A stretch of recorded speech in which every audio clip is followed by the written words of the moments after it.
Welcome to the Deep Dive. This is where we grab a whole pile of sources, articles, research notes, and really try to pull out the essential bits, the nuggets of knowledge, so you can get truly well-informed. And today, well, we're tackling something, a really deeply held idea, a misconception that often gets in the way of understanding a really profound topic. Yeah, when many people hear the term Shariah, they immediately picture something, don't they? Like this rigid, inflexible set of rules, a sort of one-size-fits-all rule book demanding identical details from everyone, no matter their situation or culture. Oh, absolutely. That image is, it's remarkably persistent. This idea of a static, unbending code governing every tiny detail. Like there's no room for personal thought or cultural expression. It's interesting, actually. Early in my own studies, I admit I sort of pictured Shariah a bit like that too, kind of a divine operating manual, absolute, unchangeable. It was only when I really understood its literal meaning that my whole perspective started to shift. And that shift is exactly what we're aiming for in this deep dive. Our mission here is to get past those surface ideas and really unpack what Shariah involves. We've pulled together some really illuminating sources, expert takes, to help us see the difference between the core principles and all those cultural interpretations built up over time. The goal: equip you with the clarity you need to see past the preconceptions, to appreciate this ancient system of guidance in its full dynamic context. So let's start that journey into the nuance, the history, and the real purposes behind Shariah. Yeah, and maybe the best place to start dismantling that rigidity idea is the word itself, Shariah. Literally, it means the path to water, which is just a beautiful metaphor, isn't it? A guiding river of divine guidance. Think about a river. It gives life. It finds a path. It flows constantly. But it also, adapts to the land it moves through. That image immediately shifts things away from a stiff code to something, alive, a source of direction. That's a powerful image, the guiding river. It really suggests a fluidity, doesn't it? Nothing like a stone tablet. Now, okay, many of you listening will know there are different categories of rulings in Islam. But the key thing to grasp, and this is where the flexibility really shows up, is that not everything in Shariah has the same absolute weight. It's a spectrum. And understanding that spectrum is crucial. We start with fard. These are the absolute non-negotiables, the bedrock. We're talking things like the 5 daily prayers, or Allah, or fasting during Ramadan. These are things everyone must do, universal obligation. Exactly. Those are the pillars. Undeniable. Then, moving along, you have wajib, necessary acts. Now, these are slightly lower in rank than fard maybe, but you're still accountable if you omit them. It's not just nice to do. An example might be the witr prayer, that odd-numbered prayer after the night prayers. Highly recommended, strongly emphasized, necessary in that sense, but maybe not quite a fundamental pillar like Allah. Okay, so fard obligatory, wajib necessary. Then what? Then you get into sunnah. These are the recommended practices, things the Prophet Muhammad, peace be upon him, did or encouraged. Doing them brings reward, absolutely. But, and this is key, you're not considered sinful if you don't. It's more about striving for the best example. Things like visiting someone who's sick or giving extra charity. Aspirational. Got it. So, layers of importance. What else is on this spectrum? Well, after sunnah, you have makruh. These are actions that are discouraged. Basically, things it's better to avoid, but doing them isn't actually sinful. It's like a gentle nudge towards what's better or pure. And finally, mubah, permissible. Neutral. These are things completely left to personal choice or cultural norms. No religious plus or minus. Huge freedom there. Okay, wow. So when you lay it out like that, fardi, wajib, sunnah, makruh, mubah, you can immediately see it's not just one category of rules. Understanding that spectrum, if you're listening, it's like the first major step in taking apart that rigid rulebook idea. It shows straight away that there's built-in flexibility, adaptability. Not everything demands the same level of adherence. Precisely. And this adaptability, it really comes alive when we look at one of the most, maybe the most misunderstood areas, modesty and dress codes. People often assume Shariah just dictates one single specific outfit for all Muslim women everywhere, always. Yeah, that's a very common image, the black burqa or something very specific. So what do the sources actually say about that? Is there one uniform? Well, the sources are quite clear on this. The Qur'an definitely calls for modesty. You can look at verses like 24.31 and 33.59. That principle is there. But crucially, it leaves a lot of room for interpretation on how that modesty is applied in practice. So you'll find some Islamic scholars, some jurists, defining hijab pretty broadly, maybe covering the chest, hair up to the hairline, that sort of thing. Then yes, in other contexts, perhaps stricter ones, you might find interpretations requiring more extensive covering, like the niqab. But here's the really critical point. Neither of those specific interpretations is universally enforced by Shariah itself, as a divine command applying identically to everyone. They are interpretations.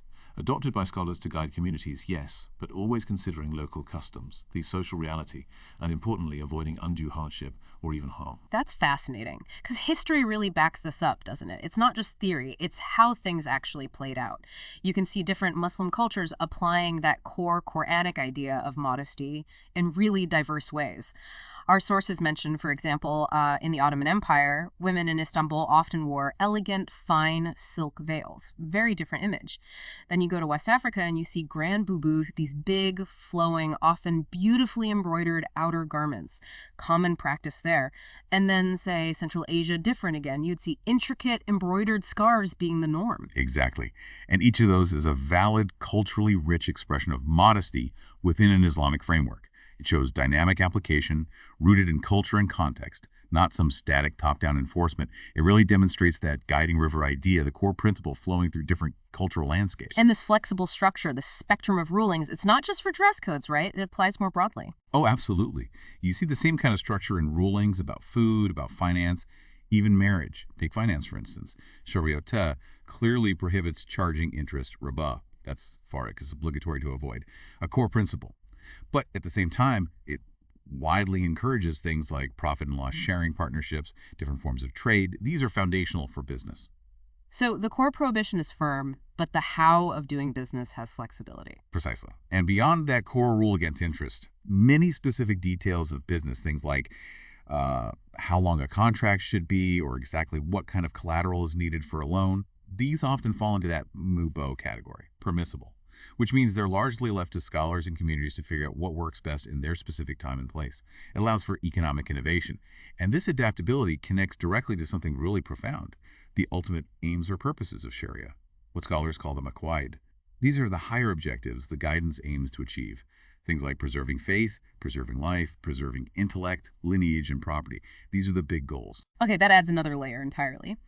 If those are the ultimate goals, preserving life, property, intellect, then it raises a really important question.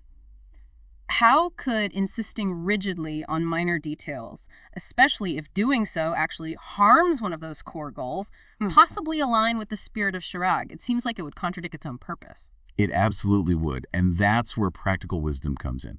Let's think about a real-world example. Imagine someone, let's call her Amina. She's recently embraced Islam, and she works in a standard corporate office environment. She might worry, do I need to immediately start wearing a very loose abaya and full headscarf? She might fear, quite reasonably, that such a sudden, drastic change could risk her job, her livelihood. Right, a very real concern for many. So, according to the sources, guidance for her wouldn't start with demanding a specific outfit immediately. It would focus first on the core duties, the fart, like establishing her daily prayers. And what about her dress code concerns? For dress, the advice would likely be pragmatic. Choose modest business attire that respects the Quranic principle of modesty and is appropriate for her workplace. Maybe a loose-fitting blouse, smart trousers, or a long skirt. Perhaps a simple, professional-looking scarf. Something that fulfills the modesty requirement without jeopardizing her ability to earn a living. This directly applies those higher objectives, the maqaid, specifically eva al-nas, preserving life and well-being, and efwaya al-mal, preserving property or wealth. It balances the principles. That makes so much sense. It's about applying the spirit, not just the letter, in a way that supports life. Exactly. And it aligns perfectly with that famous saying of the Prophet Muhammad, peace be upon him, make things easy and do not make them difficult. Islam came to guide and facilitate life, not to impose unbearable burdens. Ease is a core principle. That's such a key takeaway, and it really highlights how that common misconception, the rigid rulebook idea, often stems from confusing cultural habits with divine law or just not understanding these different levels of rulings we've talked about. Precisely that. Think about, say, a wedding in Pakistan. In some regions, it might be customary for the bride to wear a niqab, covering her face, as a cultural expression of modesty and tradition.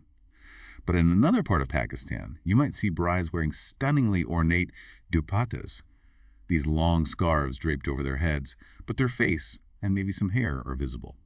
Our sources emphasize, neither of those is the universal Shariah requirement for a bride. They're both cultural ways of expressing modesty within that specific context, valid but local. And this adaptability isn't just about culture, it's also about sheer practicality, isn't it? Adapting to circumstances. Yes, absolutely. There's a whole principle in Islamic jurisprudence called harura, which means necessity or duress. It allows for flexibility when circumstances are genuinely difficult. For example, someone traveling at sea or in a really cold place where using water frequently is hard or harmful. They might be permitted to simply wipe over their socks, masa al-kufain, during ablution instead of washing bare feet. It's an allowance for ease. Or wearing boots instead of sandals in the cold. Exactly. If you need warm boots to protect yourself in a cold climate, that's perfectly acceptable, even encouraged. Even if sandals might be more traditional in warmer regions, it consistently shows this focus on practicality, on making the guidance work for people in all kinds of real-life situations. Okay, so we've covered a lot of ground here. Let's try and distill the key takeaways for you, the listener, trying to navigate this complex topic. First big insight. Sharia absolutely does define clear core obligations, those farfet duties, things every Muslim must observe, non-negotiable pillars. But second, and this is so important, beyond those pillars, it offers this incredibly wide range of categories: recommended, sunnah, discouraged, makruh, and totally neutral, mubah. This is where you find enormous room for personal choice, for cultural expressions, for individual circumstances to matter. It was never meant to be a rigid, uniform straitjacket. And finally, maybe the deepest point, its overarching purpose, those maqaid we talked about. It's not about just imposing rules for rules' sake. It's fundamentally about facilitating human flourishing, bringing ease, justice, benefit. It's designed not to burden you with unnecessary hardship, but to guide you towards a balanced, purposeful life. The flexibility isn't accidental, it's intended. Well said. And if you want to take this understanding further, maybe a few practical thoughts. First, when you hear about specific Islamic practices, especially things like dress or customs, try to dig a bit deeper. Look at the original sources, like the Qur'an, if you can. And maybe more importantly, talk to a knowledgeable scholar, someone who can really help you distinguish, okay, is this a core obligation or is it a recommendation or maybe just a cultural habit? Yeah. That distinction is key. Absolutely. And second, maybe observe the diversity that actually exists. Look at how different Muslim communities, both historically and today around the world, actually live out these principles. You'll see very quickly it's not monolithic. Local context, individual lives, they really shape things. It's not one single picture. Yeah, that's a great point. And maybe lastly, remember the importance of inner sincerity. The sources often suggest that the outward forms, how we dress or act, should ideally flow naturally from genuine faith and understanding, rather than just being, performative. Yeah. The heart of the matter is inward. Beautifully put. Okay, as we wrap up this deep dive, here's something for you to think about, a question to mull over.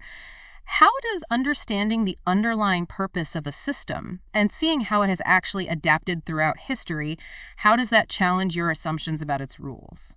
And maybe think, what other complex areas, maybe in your work or society or even personal beliefs, might benefit from this kind of deeper look?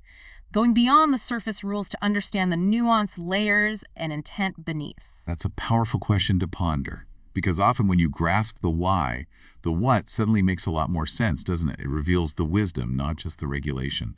Well, thank you for joining us on this exploration today. We really hope it's given you some valuable insights. Indeed. Until next time, keep digging deeper. Keep that curiosity alive.